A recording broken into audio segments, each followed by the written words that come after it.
Hello. I believe I know everyone who is here, so I don't have to do the full spiel of the who's, what's, and all that. But my name is Kim Douthit. I work for Spooked in Seattle. I'm one of the tour guides, and I do the majority of the true crime things. We've been doing tea and true crime now for a number of years, and doing it online for I think a number of years at this point. The majority, who does the other ones? Well, I mean, Ray does some true crime stuff. I mean, less so now, Oh, but you mean the tour? Okay. oh yeah. Just Okay. speaking generally, Okay. Okay. I want to give Ray her credit. She learned the true crime tour. We're going to be talking about a little bit of a different one today. We're going to be speaking on Mary Bell, who started killing the day before she turned 11.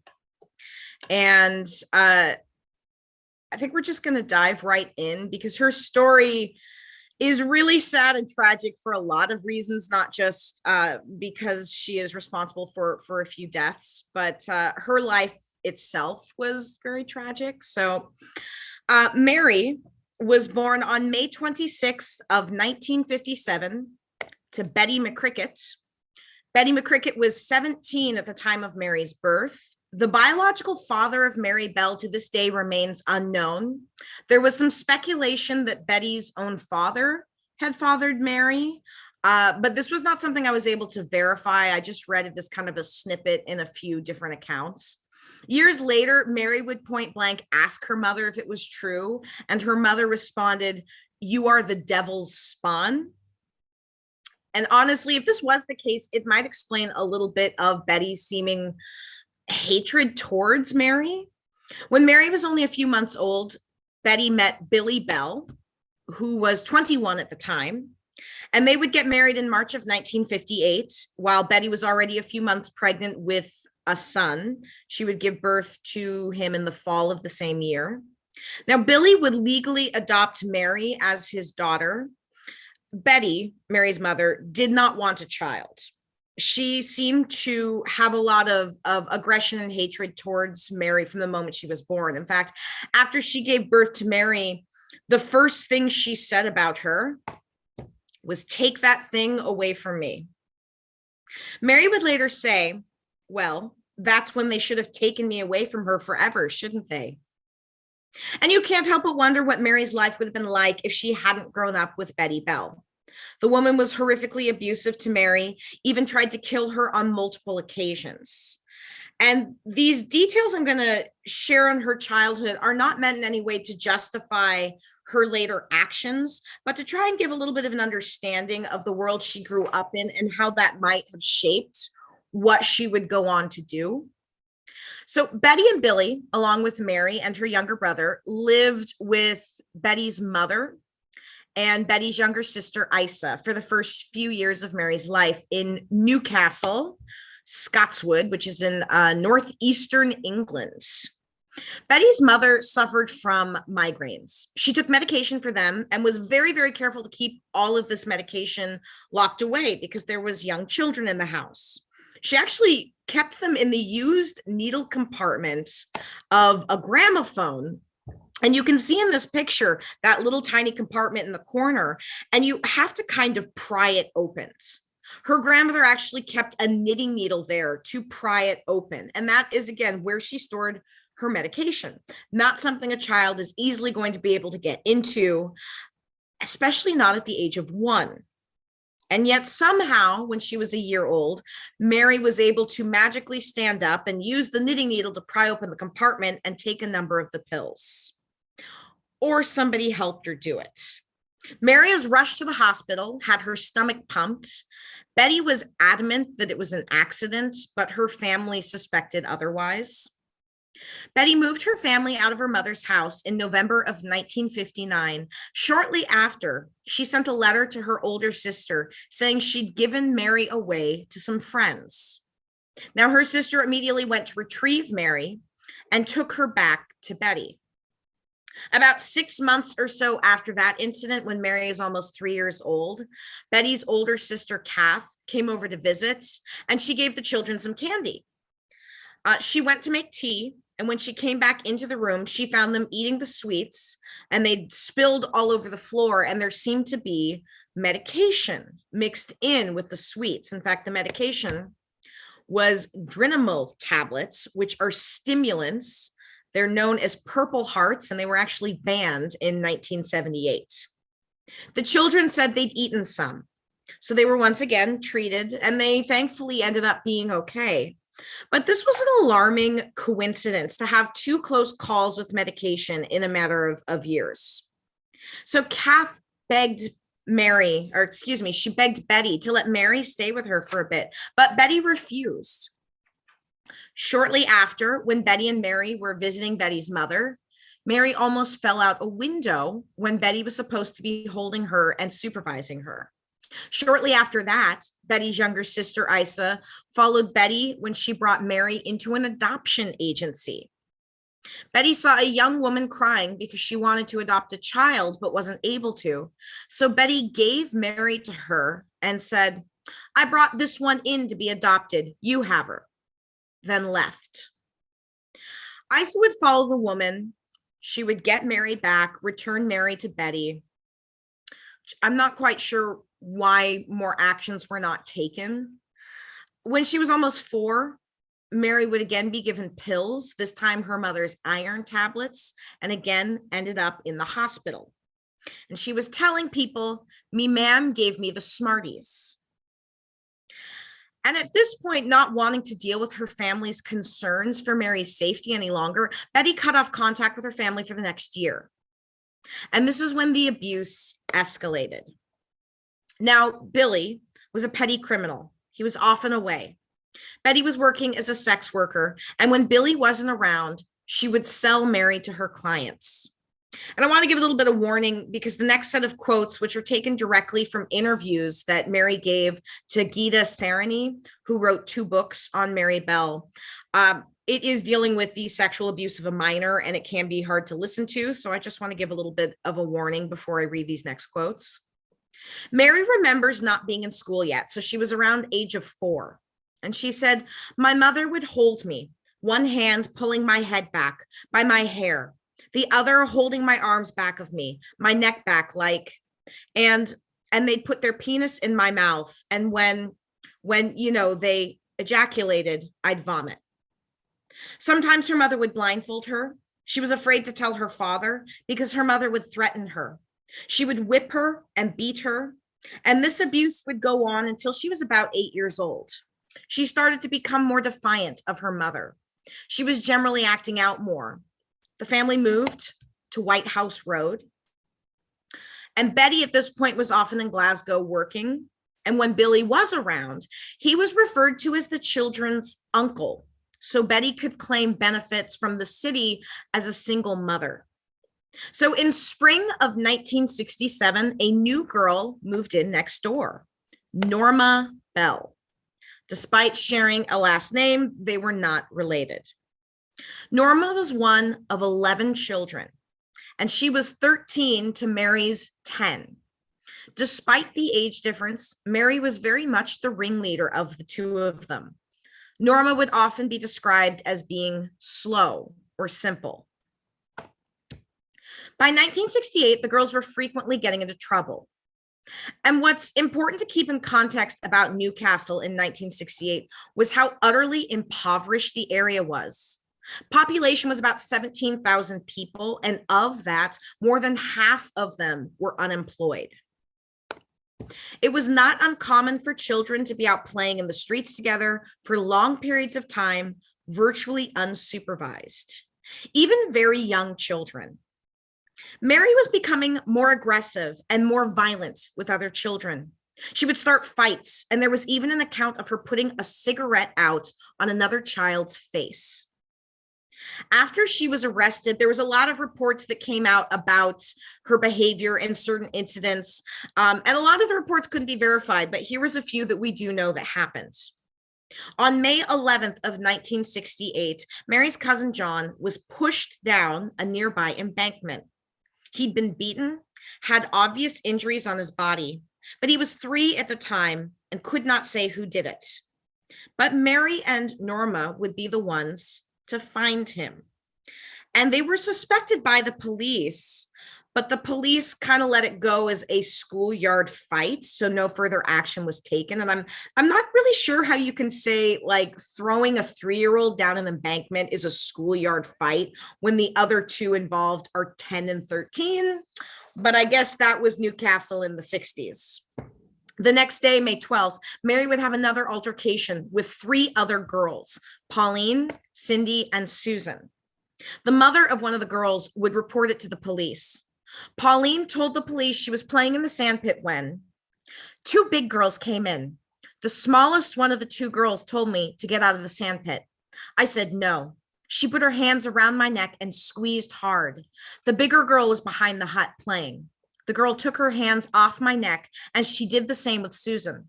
The girl who squeezed my neck had short, dark hair. I don't know this girl and had not seen her before. Now, the girls would be identified as Mary and Norma. Mary gave a very different version of events. Mary said, I went behind the shed to play. When I was behind the shed, I heard Pauline scream. I came up from behind the shed and saw Pauline running away towards the fence. She was holding her throat and screaming. I asked Norma what happened, and she said that Pauline had fallen and hurt her throat on the edge of the sandpit. All of this is very scary, and this kind of behavior from a small child is frightening and sad, but it was going to get a whole lot worse. On May 25th of 1968, one day before Mary's 11th birthday, 4-year-old Martin Brown would be found dead. Martin's mother, June, recalled Martin as being blonde, chubby, had big blue shining eyes. He was a right little villain. June worked during the week. Martin would stay with her sister, Rita, and Rita's children. May 25th was a Saturday. Martin went out to play with other children. His father, George, would see Martin just before 3 p.m. when Martin came back home to get some money for candy at the shop. He would then be seen by his Aunt Rita when he came in to ask for bread and butter. She told him that the butter was for tea, but he could have some bread and margarine. He got very angry at her. She later recalled him saying, I'm not coming to your house bloody no more. I won't come again. Shortly after, his body would be found in an abandoned house. At about 3:30 p.m., 2 boys were searching for wood in the house. They would find the body of Martin Brown lying on his back, arms outstretched with blood and saliva coming out of his mouth. There were no signs of a struggle, no obvious marks or injuries. At the same time, Mary knocked on the front door of his aunt's house, and she said, one of your Barons, children, has had an accident. No, I think it's your June's, but there's blood all over. I'll show you where it is. A crowd had gathered in front of the building. Police were called in. It was speculated that he must have wandered there on his own. A bottle of pills was found nearby, so for a bit they thought maybe he'd ingested them and it was accidental poisoning. He was found up the stairs on the upper level. However, Martin's mother argued he wouldn't have gone up there himself. He was afraid of heights. It was even suggested he possibly died of fright. But the area that Martin's body was found in was nicknamed Rat Alley, as you can see in this article. And the real blame for Martin's death was put on the fact that there was all of these abandoned homes and buildings around. So it prompted a lot of community action, protests encouraging the city to work faster and prevent this from happening again. And Mary was seen at every march, at every protest, right up in front. If there was a police event or a PR event, she was there. And then her and Norma started visiting Martin Brown's mother. And at first, she thought it was sweet. They were asking after her and asking, do you miss Martin? Do you cry for him? But then the girls would smile. And then they started asking to see him. And I knew that they knew he was dead, so I just looked like blank at them, you know. And I said to the youngest of the two, Mary, she was littler than the other one. I said, well, you can't see Martin. Martin's dead. She says, I know he's dead. She says, I want to see him in his coffin. With that, I slammed the door in her face, and I just collapsed behind the door, and my husband had to come get us and he had to send for the doctor. Now, this behavior was alarming, but no one was looking at Mary as a suspect for murder. In fact, the medical examiner was very puzzled by the cause of death. There was a lack of marks on the body. He thought perhaps Martin had died from pressure on his neck, which had blocked the main arteries on each side of his windpipe, which would cut off the supply of blood to his brain. But without any marks on his neck, how did this happen? No one thought it was possible that the cause of death was another child. Police decided the case was remaining open and the cause of death was open, but no foul play was suspected. On Sunday, the day following Martin's death, Mary celebrated her 11th birthday by trying to throttle Norma Bell's younger sister. Fortunately, Norma's father saw Mary strangling the girl, and he said, I chopped Mary's hands away and gave her a clip on the shoulder. Then the following day, Monday, May 27th, the teachers at the Dane nursery arrived to find the school ransacked. School supplies were strewn about recklessly. Cleaning materials had been splattered on the floor. But the most disturbing discovery was the notes that had been left behind. 4 papers found with childish scribbles. The first one, I murder so that I may come back. And again, some of these have typos in them or misprints in them because children were writing them. Fuck off, we murder. Watch out, Fanny and faggots. We did murder Martin Brown. Fuck off, you bastard. You are micey. Why? Because we murdered Martin Go Brown. You better look out there. Our murder is about by Fannians, old faggot, you screws. On Monday in school, Mary wrote about and drew a picture of a boy in the exact same position Martin was found in. She wrote, on Saturday, I was in the house, and my ma'am sent me to ask Norma if she would come up the top with me. We went up and we came down at Margaret's Road, and there were crowds of people besides an old house. I asked what was the matter. There had been a boy who just lay down and died. At the bottom of her paper, she drew a picture. Next to the little body she drew was the word tablet. Now, the picture she drew was in the exact same position Martin was found in, and the tablet is in the same spot that the pills that would be found in the abandoned house were. But no one took note of it at the time, which, I mean, come on, people. So the school installs alarms because this was not the first time someone had broken into the school and done some damage. And on Friday of that same week, they catch Mary and Norma again breaking into the school. It became very obvious that they were the ones who'd broken in the first time. Mary would deny it. A week later, Mary attacked Norma near the nursery sandpit. A boy saw Mary scratch her and kick her in the eye, but only laughed when he heard Mary scream, I am a murderer. She pointed in the direction of the house where Martin Brown was found and said, that house over there, that's where I killed. Now, Mary was known to say a lot of outlandish things for attention. So again, nobody was giving any of this any consideration at all. On June 1st of 1978, Norma and Mary ran away from home. They would be found 10 miles away before being brought back. 2 weeks later, on June 14th, they ran away again. This time they were gone for 2 days before they were found and returned. And what I find so shocking is all of this is a kid desperately crying out for attention and crying out to be caught. She's not keeping it a secret. She's telling people she murdered somebody. She thinks it's a joke. But this is the kind of behavior of somebody who wants to be caught. Unfortunately, She would kill again before anyone actually narrowed in on her being a killer. July 31st, about 9 weeks after the death of Martin Brown, 3-year-old Brian Howe would be found murdered. He had curly, light blonde hair. Brian and his friend John were out playing. John went in for a nap about 1:30 p.m. By 5 p.m., Brian's family went looking for him because he hadn't come home. Brian's sister Pat saw Mary and Norma, with Mary asking, "Are you looking for your Brian?" Pat said she was and asked if they'd seen him. They said they hadn't, but they offered to help look for him.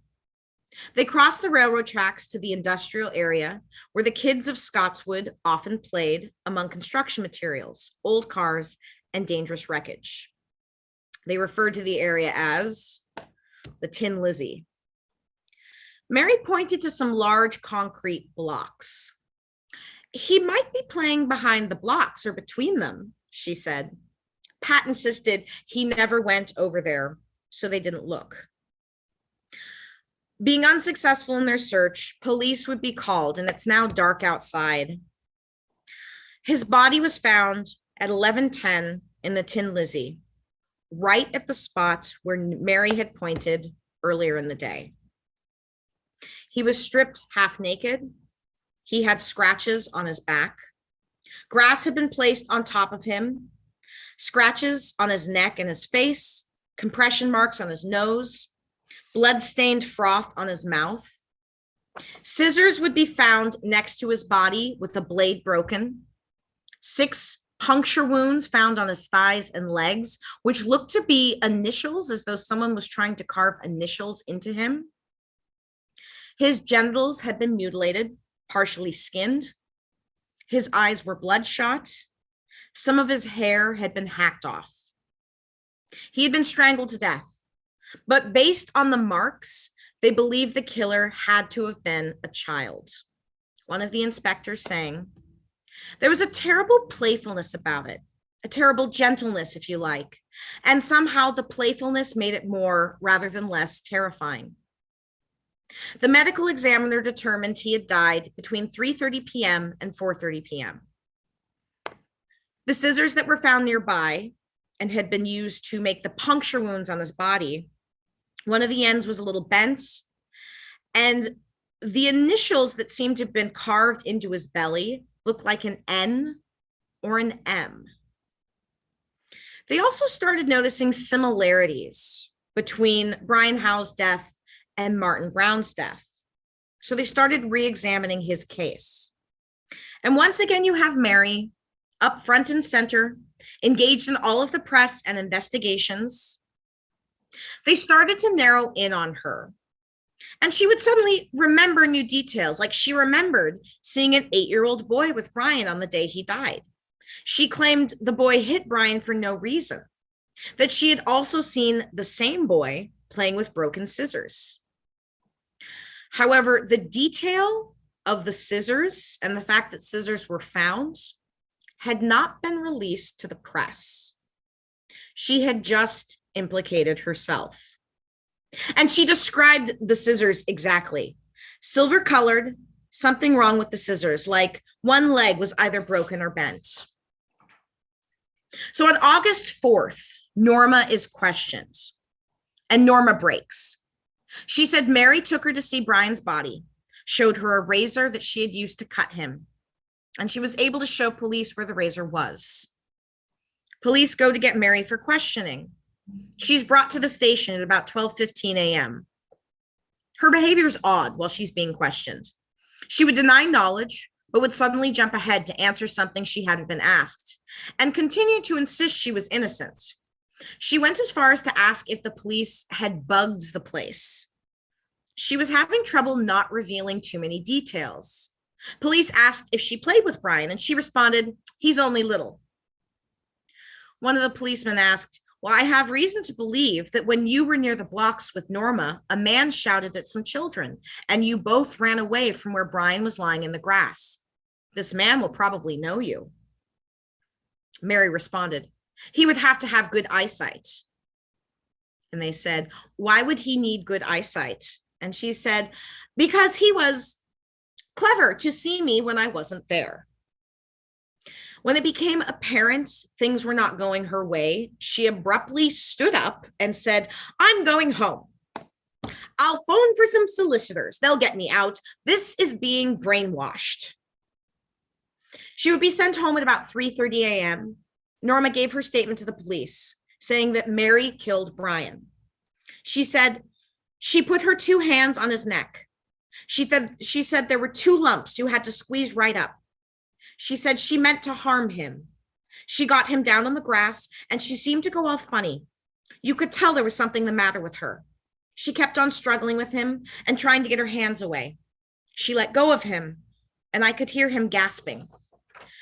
She squeezed his neck again, and I said, Mary, leave the baby alone. But she wouldn't. She said to me, my hands are getting thick. Take over. Then I ran away. Brian's funeral was held on August 7th. And one of the inspectors noted that while Mary was watching, Mary Bell was standing in front of the Howes house when the coffin was brought out. I was, of course, watching her. And I saw her there that I knew I dare not risk another day. She stood there, laughing and rubbing her hands. I thought, my God, I've got to bring her in. She'll do another one. She was again brought in on 4:30 p.m. that day. She gave a statement of her own. In her version of events, Norma spearheaded the killing. She started to feel up and down his neck. She squeezed it hard. You could tell it was hard because her fingertips were going white. Brian was struggling, and I was pulling her shoulders, but she went mad. I was pulling her chin up, but she screamed at me. By this time, she had banged Brian's head on some wood or corner of wood, and Brian was lying senseless. His face was all white and bluey, and his eyes were open. His lips were purplish and had all like slaver on. It turned into something like fluff. Nora covered him up, and I said, Norma, I've got nothing to do with this. I should tell on you, but I'll not. Both girls were charged. On December 5th of 1968, the trial for the murders of Martin Brown and Brian Howes started. Mary would later recall her mother sitting behind her, pinching her and demanding she stop fidgeting anytime she got wiggly. But in contrast, Norma had her family there, and they were very supportive, and it created a much more sympathetic image than Mary did. After a day of Norma's testifying and Mary having an outburst, she spoke with one of the policewomen who were responsible for her. And she said to the woman, do you think I'll ever go home again?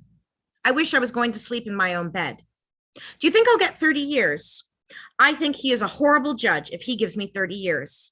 If I was a judge and I had an 11-year-old who'd done this, I'd give her 18 months. Murder isn't that bad. The policewoman realized something important in what Mary said. She would later say in an interview, I realized she'd said, done this, but I didn't report it. I felt I shouldn't.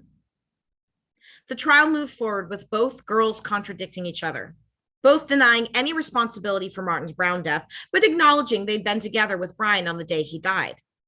According to Mary, a maniacal Norma strangled Brian.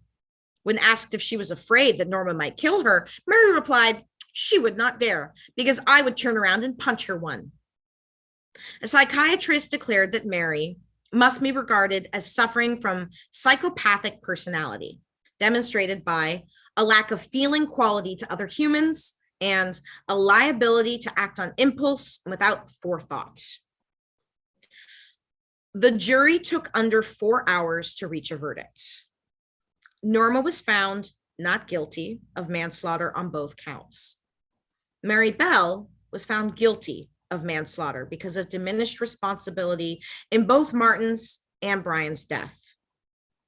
A sentence of detention for life was given to Mary while she cried. The detention would be for an unknown length of time.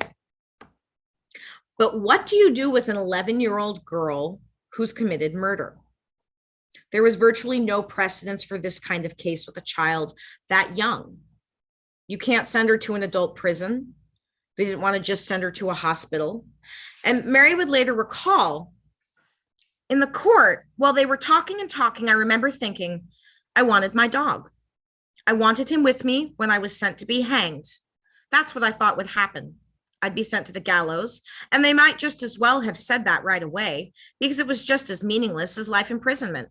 Well, death. None of it meant a damn thing. Not a thing. She would eventually be sent to a facility designed for young men who were violent offenders, community home, Red Bank Community Home. At the time, it was called the Red Bank Special Unit. She was sent there from February of 1969 until November of 1973. This is the same home that one of the young offenders who murdered 2-year-old James Bulger in the 90s would later be sent. Betty would visit her daughter, but the staff at Red Bank were not fans of her overly dramatic and manipulative ways. One of the teachers even noting, she played at being a mother. During this time, she allegedly sent a letter to her mother asking her to confess, saying that her mother was guilty in all of this. And I won't read the entire text, but here's a chunk of it. Please, ma'am, put my tiny mind at ease. Tell judge and jury on your knees. They will listen to your cry of please. The guilty one is you, not me. I'm sorry it has to be this way. We'll both cry and you will go away. Tell them you are guilty, please. So then, ma'am, I'll be free. Your daughter, May. It would later be discovered that Betty herself wrote that letter. In fact, Betty wrote a number of letters that would later be found after she passed. She was constantly trying to profit from her daughter's crimes, from her incarceration. She'd have Mary write poems, she'd sell them. She was selling information. Her father, Billy, would visit whenever he could, but he was arrested in 1969 for robbery and also sent to prison. Her mother at this point gave up her other children with Billy to be raised by his relatives. The visits with Betty would leave her surly and stressed. Mary would always be in a very foul mood, which would also lead to the hospital staff not really liking when Betty was coming by. In 1970, arrangements were made for Mary to visit Billy in prison. Betty didn't want Mary going and made her choose between the two of them. Mary chose Billy, and the staff wrote to Betty to not visit again, but this didn't last long. In 1972, Betty, worn down by drug use, gave an interview where she spoke about her daughter. Now, Betty, are you saying that your daughter is innocent? No, I'm not saying she's innocent. But something must have made her do these things. Yes, something possibly must have made her do these things. And what was it about her life and her family you think that could have driven her to these things? Maybe it's the arguments between my husband and myself might have had some inflict on her. I don't know. Have you been very despairing sometimes? Very despairing, under a lot of strain, stress, and grief for my daughter. At age 16, Mary was moved to a prison. And this move left her quite traumatized. It was a very different environment from what she'd been in before, where she really loved her caretakers and her teachers. In 1977, at the age of 20, she was transferred to a less secure facility and briefly escaped. It took only a few days before she was returned to custody, but it was splashed all over the news and all over the tabloids. Mary Bell would be released on May 14th of 1980 at the age of 23. She started a brand new life with the protection of her new identity in place to allow her to build a life. She initially struggled to re-enter society. At one point, she even returned to the prison because she didn't want to continue living on the outside. 4 years after she was released, she gave birth to a daughter. And she has since become a grandmother as well. She petitioned for and was granted a lifetime protection and anonymity for herself, her daughter, and now her granddaughter. Now, in 1998, her name entered the news again. She collaborated with Gita Sarani to write a book on her life and her crimes. The move was highly criticized by the family of her victims.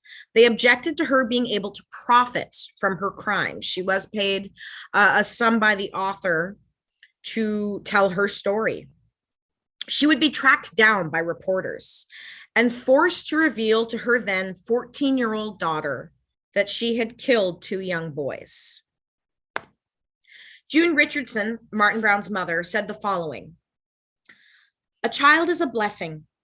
She took my blessing and left me with grief for the rest of my life. I hope when she looks at this child, she remembers the 2 she murdered. I will never see a grandchild from my son. I hope when she looks at this baby, she realizes what my family are missing out on because of what she has done." Now, it shouldn't be a huge surprise. I've mentioned the book a few times already, but I did read it as part of my preparation for this presentation. It gave some very interesting insight into Mary and her childhood, but she did speak some about Martin Brown. Now, she would recall not fully comprehending the permanence of what she did to Martin. She would say, "I didn't understand the concept of death forever. It was unreal, incomprehensible. I had nothing against Martin or him against me. I didn't mean to kill him forever. I just thought I'd get taken away. I strangled him, but I thought of, play dead. I just thought, I'm not really hurting you. You go to sleep and you'll come round in time for tea." The day of his murder, she had had a fight with her mother. She's given multiple accounts through the years about what exactly happened that day. Even Gita Sarani, she gave 4 different contradictory accounts of what happened. Sometimes it was an accident. Sometimes Norma was the one that did it. She was just there. Sometimes she killed him, but it was with Norma. Of all the accounts she given, this is the one that seems to be the most accurate version of what happened the day of his death. And the full account is quite long, but here's a selection of what she said. "Martin is there. I climb in to look around the ground floor and he follows me. I says, 'Go home.' He won't. I take his hand and pull him after me up the stairs. He is crying, 'I don't want to.' He wouldn't stop crying. I'm kneeling in front of him. I think I'm kneeling on a brick. I say, 'Put your hands around my throat,' and he does. I put my hands around his throat and I press. I'm not angry. It isn't a feeling. It is a void that comes, happens, opens. It's an abyss. It's beyond rage, beyond pain. It's black and cotton wool. It was very quiet, very still. I wasn't aware of noises anywhere in my head, outside, not from anybody. Martin, it was so quiet." She's spoken a lot less about what happened with Brian Howe. What she did say is that, "I touched his face and then Norma began laughing hysterically, and there were weeds and tall flowers. I covered him over with the bulrushes." And she does admit to coming back later with the razor blade and the scissors, although she contends that Norma also cut Brian with the scissors. And you can see the N and the M. It looks like 2 different cuts were made there. But she admits that she came back with a razor blade to cut his penis. Now, Mary will be 65 years old in a few months. She is living her life with her husband, her daughter, and her granddaughter. Her case raises a lot of questions on how we treat juvenile offenders. There are those who very strongly believe that Mary should still be locked up and still punished, and those that believe in her rehabilitation and look at her as an example of what can and should be accomplished by a system. She has never reoffended. She is released and she is trying to be a functioning member of society. And I think that can actually be an interesting point of discussion that we can talk about. But that is the story of Mary Bell. If you enjoyed this, as always, I have my lovely Venmo flashed up there at Kim Douthit. So I want to open up both to questions and also your own thoughts on how Mary Bell's imprisonment, like whether or not that was just or just thoughts on our how we treat our juvenile offenders. It's a little different in this country than the UK too. The UK has very different laws regarding how we treat juvenile offenders. But questions, comments, thoughts, observations? Every time I said Norma, I was like, sorry, Mom. I know. I was thinking I think we didn't know what happened to her. Now we do. Yeah. Shh. No wonder, Kim. It's hereditary. I think the poor girl didn't have a chance. You know, and she was quite intelligent. Oh yeah, very clever. And her mother was horrible, but also if she really was raped by her father, I mean, there's emotions there. That cycle too. Like if her mother grew up with abuse, and you have that just cycle of abuse continuing. Well, and Mary was screaming for help. Oh yeah, yeah. That's all of that behavior. It's if you look at if today we have a little bit of a better understanding of what certain behavior in children means. So if a child like that passes through your classroom now, you'd be like, okay, something's going on. Yeah. But in a poverty-stricken area in 1960s England, but I think that's what, you know, it's, and the first time around, I didn't get a full appreciation of this, but reading how many incidents where she was just flat out saying with Martin Brown, I killed him. And you're like, nobody wants to look at this. Yeah. No one. Okay. She was screaming it. She was literally screaming it and assaulting children still. And no one was like, maybe that's a sign. Maybe we should check that. We can't figure out how this little boy died. Maybe. Well, and you kind of wonder what kind of life she would have had when if it had worked when her mother gave her away one of those Any times. of the times her mother gave her away. Yeah. There was detail. I didn't go into all the details about the woman she'd given her away to, but I guess the one woman in the adoption agency, she'd like already gone out and bought a bunch of little dresses for Mary, which she sent home with her, and apparently lived in this very nice house. And Mary was even quoted in the book as just being like, why did you not leave me there? Yeah. Yeah. That could have been so much better. Yeah. Keep wondering what this story would be in an age of social media like we have now. Yeah. Oh yeah, good point. Well, it's interesting because this case tends to get brought up anytime there's any sort of youth murder. And so in the 90s, when with the James Bulger case, which was this little 2-year-old boy who was murdered by 2 10-year-olds. And a very similar thing. So of course, Mary Bell was getting circulated again. And then here we had the Slender Man girls. Yes. And I look at that as being talking about social media, talking about the internet. I mean, you had the creepypasta of Slender Man being a direct catalyst for what they would do. But those were also, again, 2 very disturbed young women, but they were a little older than Mary. They were, I think, 12 when they committed their crimes. They were tried as adults. And you see even that quote from Mary where she talks about like the permanence of death when you're 10, 11, 12 is not, it's not there.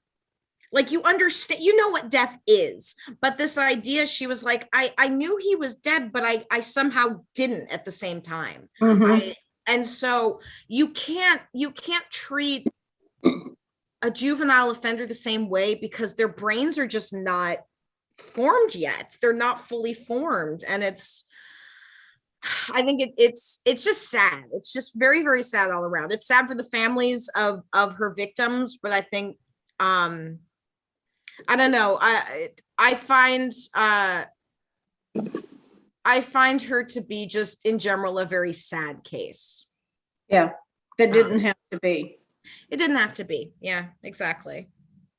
And what about Anne Perry? Because she commit a murder with a friend when she was like 11 or 12, but I think she was released too when she was like in her late teens, wasn't she? Yes. And well, and actually she was older though when Was she? she was, because her and her friends, I want to say they were teenagers still, but they were more in the like 15, 16-year-olds. Oh, maybe I'm mixing the Slender Man No, girl. I think it's a very similar thing though, because her and her friends had this huge delusional world going on. Because I looked it up recently to tell a coworker about it, and it was like Heavenly Creatures. That's the movie. Yeah. She was moving away, and she told her mom that the friend was going to move with them, and then the mom was like, well, your friend can't come with us, and so then they tried to murder the mother. Oh, they did murder the mother. Yeah. So but I think that's why I'm mixing it up, is because they did have like their own kind of world that they lived in. There was definitely some similarities. No, it was I believe they were about 15 or 16 when they committed the murders, and they had a very Heavenly Creatures, which is Kate Winslet and what's her name, Melanie thank you. Yes. Are the two play the two girls, and they're fantastic. It's one of Kate Winslet's, I think, first film roles, and she's she's absolutely fantastic. They're both fantastic in it, but it's very sad. They had a really almost obsessive relationship with each other, and they created this elaborate fantasy world. In fact, I mean, like Anne Perry is a author. She she's old now, because this was back in the 50s, I think. But she's gone on to be careful with old. Yeah. So older than you, younger than grandma. 50s. Oh my God. How is she still alive? She's in her 80s. I mean, like, she's older than you guys. But they only served, I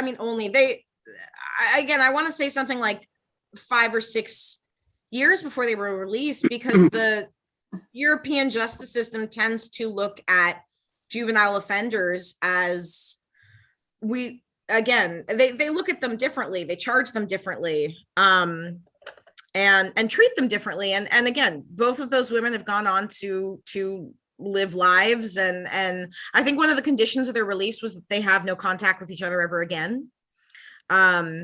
Which in the 1950s was a little bit easier to demand. It's hard to say if that's been kept up now, but at this point too, when they're both in their 80s, I'm not sure if anyone cares.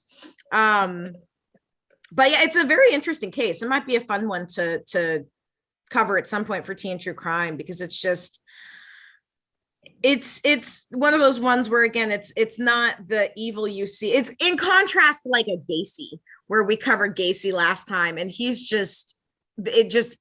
I don't toss this word around lightly, but evil. He was evil.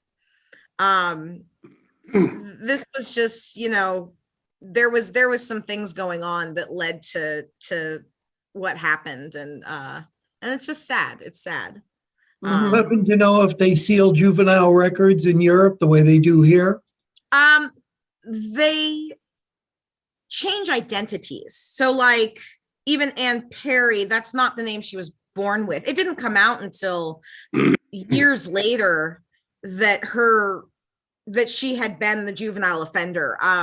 So like with Mary Bell, she has a completely new identity, and they're actually protected from, like, if a news source revealed her identity, my understanding is they could be taken to court over it, because their identity is full on protected. And same with the James Bulger killers. They've been released. I know one of them's reoffended a couple times, I think mostly stealing, but they have brand new identities. And the idea is again, rehabilitation versus punishing somebody for the next 50 years who committed a crime when they were 12. So I don't know, because I remember this being a plot point with Mary and Norma's trial as to whether or not they should withhold their identities. But the community was so small, everybody already knew. So they were like, there's not really a point. This isn't a secret. This has become public knowledge. So we can freely talk about who they are. But yeah, the record, it's a little different. It's not the same as stealing records so much as they just get, it's like witness protection almost. Yeah. Other questions? I think you answered it, because I was just curious about reforms to how they investigate kids, the judiciary, sentencing, but it sounds like not really. They have changed some laws here and there. Like initially when Mary first committed the murders, the age, I want to say it was 10. If a child was 10, they could be charged. If they committed a crime, even a gruesome crime under the age of 10, they wouldn't be. I think they'd probably go to hospital instead, because I remember there was a case of like a 6-year-old boy who shot a girl, but it's just, they have absolutely no real concept at that age of what they've just done. Mm-hmm. I know there's been some laws that have changed off and on through the years since, but in general, Europe treats their juvenile cases very, very differently than the United States. The United States has very specific laws, but it varies from state to state too, which is how you have some states that will not charge a juvenile as an adult unless they are 16 to 18. You have other states that are just like, we don't care. Come on. You're 7, you're on death row. Yeah, no, but that's how you've ended up with children who have been executed. Now, there are laws now to protect that, but you can absolutely charge a child as an adult from a fairly young age in certain states. And I'm sure we can all guess what states those are. Other questions, comments, notices, things you noticed, observed, want to chat about?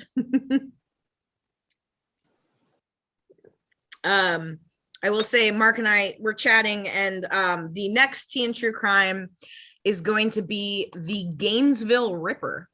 Okay. Which inspired the movie Scream. We watched that on Ghostly Cinema.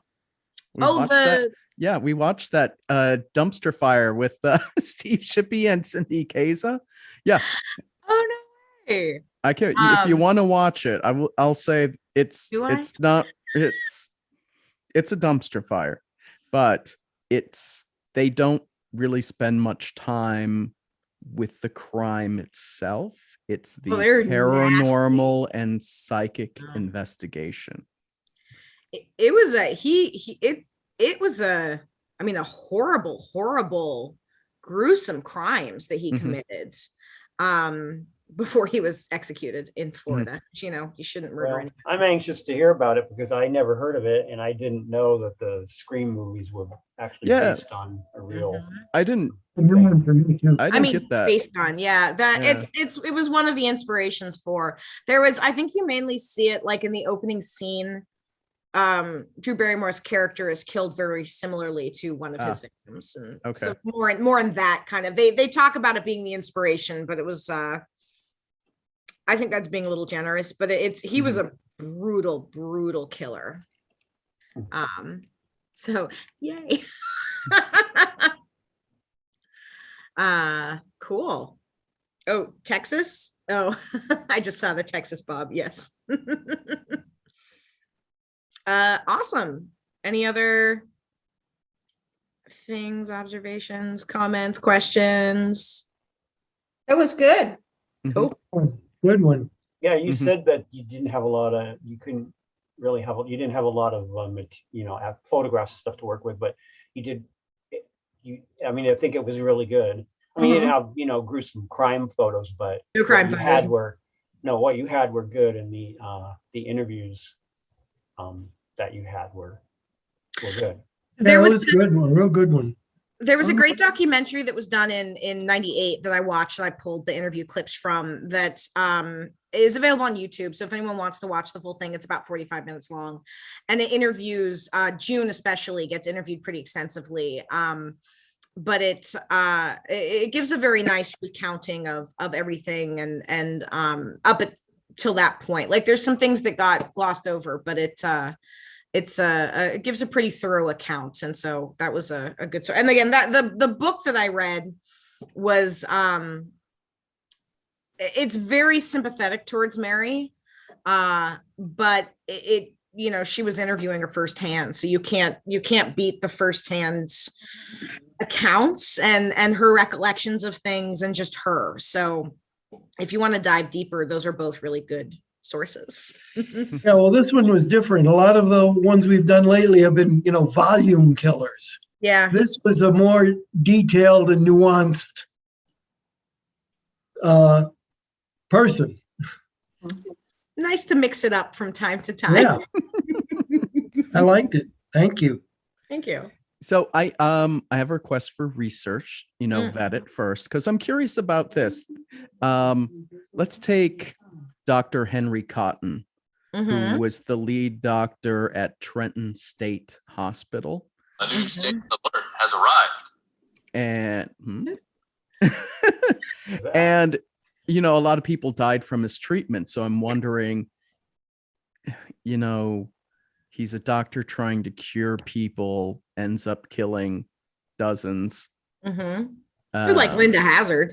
She was a doctor. Yeah. No, I mean, this guy was an actual medical doctor, though. But wasn't a made up one like she was. Yeah, he not a quack. I mean, I was just curious if that would be worthwhile. I don't know if it's considered true crime. I mean, he was charged. He was charged for the experiments. I think that could fall under true crime. Absolutely. I mean, because I think there's the misconception sometimes that true crime just means serial killers. And I've think covered primarily serial killers, but I've done the odd, like we did the Jeremy Bamber, the White House farm murders, which was a horrible incident, but it was an isolated incident. And it's nice to be able to, again, kind of mix it up a little bit with something like this, something like that. So that might be an interesting one to delve into as well. So I'll add it to my teen true crime list. Okay. Yep. He was pretty malicious. He was the bacterial infections caused madness. Yeah, I remember a little. I've read on him before. I'm curious if there's any books written on him. I'm sure there's gotta be. Let me see what we got. He has influenced TV. He was one of the big bads on Boardwalk Empire. But let me see. The book would be a lot of articles. I can't. Not a dedicated. Oh, Madhouse: A Tragic Tale of Megalomania and Modern Medicine. He's got chapters in other books. I don't think anything that's specifically written about him. Okay, but still worth. Yeah, I'll do some digging, kind of see what's out there and whether or not I could build a whole. Okay. Or it might even be a better Ghoulish episode. Who knows? It might be a better Ghoulish episode, but because he was. Well, you know what? I don't want to bias the research. Okay. All right. I'll take that. I don't want to bias the research. I'm just reading the biography quickly off Wikipedia, doing a sniff check on it myself. And I'm like, it's like, we'll leave it up. It's a gray area. There's a body count, though. There's a body count, and it's gruesome body count. So. All right. Well, yeah, I'll do a little looking and see if would be a good teen true crime or a better Ghoulish episode. Okay. Cool. Awesome. Anything else? Thank you. This was a good one. I liked it. Enjoyed it greatly. Thank you. Enjoyed it a lot. Thank you. Hey.